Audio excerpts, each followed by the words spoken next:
Cinema. First half కొంచెం involve అయ్యి చూసి సెకండ్ హాఫ్ చాలా మంచిగా అనిపిస్తుంది. అండ్ లాస్ట్ కి క్లైమాక్స్ అయితే చాలా మంచిగా ఎమోషనల్ అనిపించింది. అంతే. ఏంటి హైలైట్స్ ఏంటి సినిమాలో? అది చూస్తే తెలుస్తుంది. ప్రతి ఒక్కరు సినిమా చూడాలి. బాగుంది. సో సినిమాని నెగిటివిటీ చేస్తారు కొంతమంది, ఎంత ఎక్కువ బాగాలేదని మీరేమంటారు? మరో గేమ్ చేంజర్ అంటున్నారు. లేదు లేదు లేదు అస్సలు లేదు.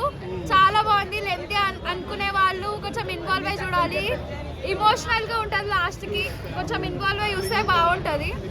అండ్ చరణ్ యాక్టింగ్ అయితే క్రేజీ. ఎవ్రీ టైం ఇచ్చి పడేసిండు ఈసారి కూడా. చాలా బాగుంది. బాగాలేదన్న వాళ్ళకి ఏం చెప్తారు? సావండి. జాన్వీ కపూర్ గారి యాక్టింగ్ ఎలా ఉంది అసలు? బాలేదని జాన్వీ కపూర్ది కొంచెం అంటే చూపించడం అయితే మంచిగానే చూపించినారు కానీ కొంచెం ఎక్కువ సీన్స్ ఉంటే బాగుండు. అండ్ కొంచెం ఇప్పుడు రంగస్థలంలో సమంతని ఎట్లా చూపించారో విలేజ్ గర్ల్ లెక్క జాన్వీ కపూర్ అట్లా చూపించుంటే బాగుండు. కానీ కొంచెం ఎక్కువ అంటే రాంగ్ గా చూపించినట్టు అనిపించింది. ఒక విలేజ్ గర్ల్ అట్లా ఎప్పుడు బిహేవ్ చేయదు. సో కొంచెం జాన్వీని మంచిగా లీడ్ చేసి ఉంటే బాగుండు అనిపించింది. ఇంకా కొంచెం ఎక్కువ సీన్స్ ఇచ్చుంటే బాగుండు. లాస్ట్ కొంచెం క్లైమాక్స్ అయితే బాగుంది జాన్వీ. సో రేటింగ్ అనిపిస్తుంది. రేటింగ్ రేటింగ్ అయితే 10కి 9 ఇస్తాం.